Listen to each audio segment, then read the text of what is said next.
They say revenge is a dish best served cold. I used to think that was just a saying. But when I watched my 14-year-old daughter's face crumble in front of 18 of her classmates, including the boy she'd been crushing on for months, I learned exactly what that phrase meant. And the next day, I served it ice cold. Let me start from the beginning because context matters when you're about to hear about the most satisfying 24 hours of my life. My daughter Aurora had been planning her 14th birthday party for months. Not just planning, obsessing. This wasn't going to be some kiddie party with cartoon decorations and musical chairs. This was her first real teenage party, and she wanted everything to be perfect. She'd saved her allowance for weeks to buy fairy lights that she strung around our living room herself, creating this magical, soft glow that made our ordinary house look like something from a movie. She'd picked out a dress, not too fancy but not too casual, that took 3 shopping trips to find. She'd made a playlist that she tested and retested, making sure the music would set exactly the right mood. But most importantly, she'd invited Jason Miller. Jason, the quiet boy from her math class who she'd been talking about for the past 6 months. Jason, who finally said yes when she nervously asked if he wanted to come to her party. Jason, who she was convinced might actually like her back if everything went perfectly. I watched her prepare for weeks, and my heart swelled with that particular kind of maternal pride that hits when you see your child growing up. She was becoming this confident young woman, taking social risks, putting herself out there. It was beautiful to watch. The morning of the party, Aurora was up at 7 a.m., even though the party wasn't until 3 p.m. She cleaned her room twice, rearranged the snack table 4 times, and changed outfits 3 times before settling on the dress we'd bought together. "Mom," she said, standing in front of the mirror, "do you think Jason will notice that I got my hair done?" She'd gotten the most subtle highlights, barely visible, but they caught the light just right. "Sweetheart," I told her, "anyone who doesn't notice how beautiful you look today isn't worth your time." She beamed. God, she was glowing. At 2:30 we did final preparations. The house looked perfect. The fairy lights were twinkling, the snacks were arranged, the music was ready to go. Aurora looked stunning in her dress, her hair cascading over her shoulders, her eyes bright with excitement and nerves. "What if nobody comes?" she asked me for the 100th time. "They'll come," I assured her, "and they're going to have an amazing time." The first guests arrived at exactly 3 p.m., then more. By 3:15, our living room was full of 14-year-olds laughing and talking and eating cupcakes. Aurora was in her element, moving from group to group, making sure everyone was having fun. And then Jason arrived. I watched from the kitchen as Aurora's face lit up like the 4th of July. She walked over to him, and I could see them talking, both of them smiling, both of them looking just a little nervous in that sweet way that first crushes do. Everything was perfect. Everything was exactly what Aurora had dreamed of. And then my mother arrived. Now I should mention that my mother has a gift, not a good gift, a terrible one. She has this uncanny ability to find the exact wrong thing to say at the exact wrong moment. She calls it being honest. The rest of the world calls it being cruel. I'd invited her because Aurora asked me to. "It's my first real party, Mom. I want Grandma there."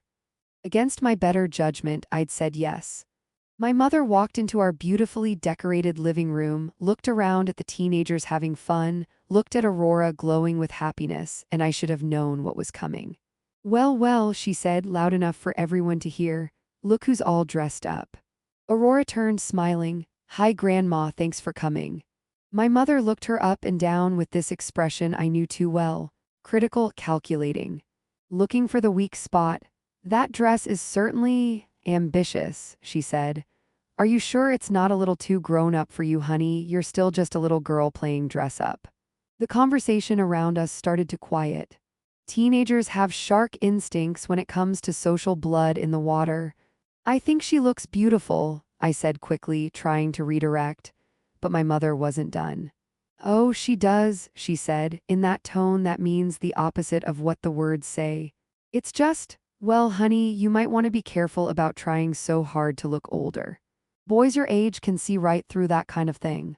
I watched Aurora's face change, the glow faded, the confidence cracked, and then my mother delivered the killing blow. Plus, sweetheart, with your figure, you might want to choose something a little more forgiving.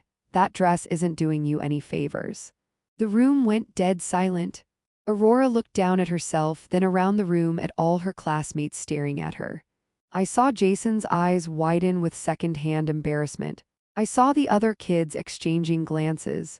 And then someone snickered. It started small, just one kid trying to stifle a laugh, but then another joined in, and another. Soon, half the room was laughing, not with Aurora, but at her, at the moment her grandmother had just created. My daughter's eyes filled with tears, but she held them back. She forced a smile and said, "I'm just going to check on the snacks," and disappeared into the kitchen. I followed her and found her standing by the sink, shoulders shaking with silent sobs. "Sweetheart," I started. "Don't," she whispered. "Please don't say anything, I just need a minute." I stood there watching my daughter cry on what was supposed to be the best day of her young life, and something cold and hard settled in my chest. When we went back to the party, the mood had shifted. The laughter was different now, pointed, uncomfortable. I watched Jason avoid eye contact with Aurora for the rest of the afternoon. I watched my daughter force smiles and pretend everything was fine while her special day crumbled around her. My mother, meanwhile, acted like nothing had happened. She chatted with the other parents who'd arrived for pickup, played the role of the charming grandmother, complimented everyone else's children. After the last guest left, Aurora went straight to her room without a word. I found my mother in the kitchen, eating leftover cake. "Great party," she said. "Aurora seems to have made quite an impression." "What you did was unforgivable," I said. She looked genuinely surprised. "What? I was just being honest. Someone needs to teach that girl not to put on airs. Better she learns now than gets her heart broken later. She's 14, it was her birthday party. And you humiliated her in front of her friends." My mother waved her hand dismissively. "Oh, please, kids are resilient, she'll get over it. Maybe next time she'll choose a more appropriate outfit." That night, after everyone had gone home, I sat in Aurora's room while she cried herself to sleep. She told me how Jason had barely talked to her for the rest of the party, how she'd heard kids whispering about what happened, how she felt stupid for thinking she could have a grown-up party. "I'm never having another birthday party," she whispered into her pillow. "Never." I smoothed her hair and told her that what happened wasn't her fault, that she was beautiful and perfect exactly as she was. But I could see the damage was done. That confidence she'd been building, that willingness to put herself out there, my mother had crushed it in 30 seconds. I kissed Aurora goodnight and went to my room, but I didn't sleep. I lay awake all night, that cold, hard feeling in my chest growing bigger and sharper. By morning, I knew exactly what I was going to do. My mother has always been proud of exactly one thing, her reputation in our small town. She's been the president of the local garden club for 15 years. She volunteers at every charity event. She makes sure everyone knows how generous and community-minded she is. What most people don't know is that my mother's generosity comes with strings attached. Big, thick, manipulative strings. For the past 5 years, she's been organizing the annual church charity auction, and she's been skimming money off the top. Not huge amounts, just enough to fund her little luxuries while maintaining her image as a selfless volunteer. She thought she was clever about it, but I'd been handling her books for the past 2 years, and I'd noticed the discrepancies. I'd never said anything because family is family, right? But watching my daughter sob herself to sleep had clarified my priorities. The next morning, I called Reverend Matthews. "I need to speak with you about the charity auction finances," I said. "I've been reviewing my mother's books and I think there might be some irregularities." I met with him that afternoon and laid out everything. The missing funds, the fake receipts, the careful way she'd been hiding the theft. I brought documentation, bank statements, everything he needed. "I don't want to press charges," I told him. "But I think the congregation deserves to know where their charity money has been going." Reverend Matthews was devastated. The charity auction was one of their biggest fundraisers, and the money was supposed to go to the children's hospital. That Sunday, during the morning service, he made an announcement. It's come to our attention that there have been some financial irregularities with our charity auction funds. We will be conducting a full audit, and anyone found to have misappropriated church money will be immediately removed from all volunteer positions. My mother was sitting in her usual front pew when he said it. I watched her face go white, then red, then white again. But I wasn't done. That same morning, I'd also made a few phone calls to some friends in the garden club. I didn't spread gossip, I just asked innocent questions. Hey, Janet, I was just wondering, did my mom ever mention what happened at Aurora's birthday party? No. Oh, she didn't tell you how she made my 14-year-old daughter cry in front of all her friends. How she told a room full of teenagers that Aurora was trying too hard and her dress didn't flatter her figure? She called it being honest. I call it being cruel to a child. Word travels fast in small towns, especially when it's about someone as prominent as my mother. By Monday afternoon, my phone was ringing off the hook. The garden club had called an emergency meeting. 3 different charity organizations had reached out to clarify my mother's involvement in their events. The church secretary had asked if I thought my mother should step down from her volunteer positions for her own well-being. Tuesday morning, my mother showed up at my door furious. "How could you do this to me?" she demanded.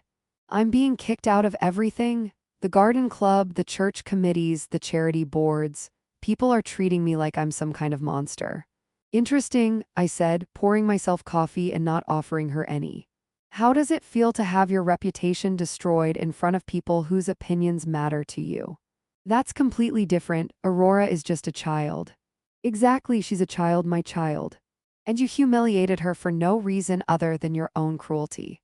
My mother's face crumpled. For the first time in my life, I saw her looking truly desperate. "Please," she said.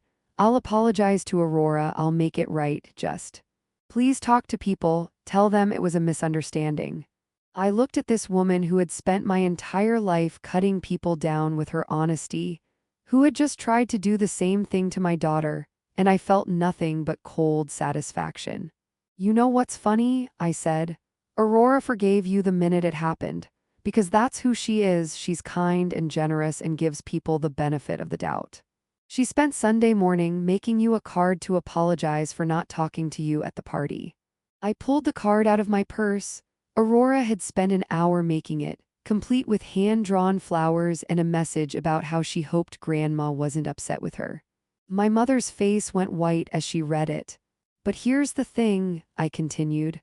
"I'm not Aurora, I'm her mother, and my job isn't to forgive people who hurt my child. My job is to make sure it never happens again." My mother left without another word. That evening, Aurora came home from school with a completely different energy than she'd had all week. "Mom," she said, "the weirdest thing happened today. Jason asked if I wanted to sit with him at lunch tomorrow." It turned out that Jason's older sister had been at the party and had gone home and told her parents what happened. Jason's mom had called him that Sunday and explained that what my mother did was wrong, that Aurora hadn't done anything to deserve it, and that if he liked Aurora, he shouldn't let one mean comment from a rude adult change his mind. "He said he felt bad for avoiding me after the party," Aurora told me. "He said his sister told him that adults sometimes say mean things when they're jealous and that I looked really pretty at the party." Over the next few weeks, things settled into a new normal. My mother was no longer the queen bee of our small town's social scene. She'd lost her leadership positions, her charity roles, her garden club presidency. People still spoke to her, but the reverence was gone. Aurora, meanwhile, started dating Jason. They'd walk to school together, holding hands and talking about books and movies and all the things 14-year-olds talk about. She'd gotten her confidence back, stronger than before. A month after the party, my mother called me. "I understand why you did it," she said quietly. "I don't like it, but I understand it." "Do you?" I asked. "You were protecting your child." I should have thought about how my words would affect her. I should have remembered what it feels like to be 14 and insecure. It was the closest thing to a real apology I'd ever heard from her. "Yes," I said. "You should have. We don't talk much anymore." Not because I'm holding a grudge, but because I've realized that some people only respect boundaries when there are consequences for crossing them. Aurora's 15th birthday is coming up in a few weeks. She's planning another party bigger this time, more confident. She asked if we should invite Grandma. That's up to you, sweetheart, I told her. She thought about it for a long moment. Maybe, she said, but only if she promises to be nice. I smiled. My daughter had learned something valuable from all this. That kindness doesn't mean accepting cruelty, that forgiveness doesn't mean forgetting, and that sometimes the people who claim to love you the most are the ones who need the firmest boundaries. As for me, I learned that revenge really is a dish best served cold. And sometimes, protecting your child means being willing to burn down the world that tries to dim their light. My mother thought she could humiliate my daughter and face no consequences. She was wrong. She learned that a mother's love is a force of nature, and when you threaten that child, you better be prepared for the storm that follows. They say blood is thicker than water, but I've learned that respect is thicker than blood. And anyone who can't respect my child doesn't deserve a place in our lives, family or not. Aurora is thriving now. She's confident, happy, surrounded by friends who value her for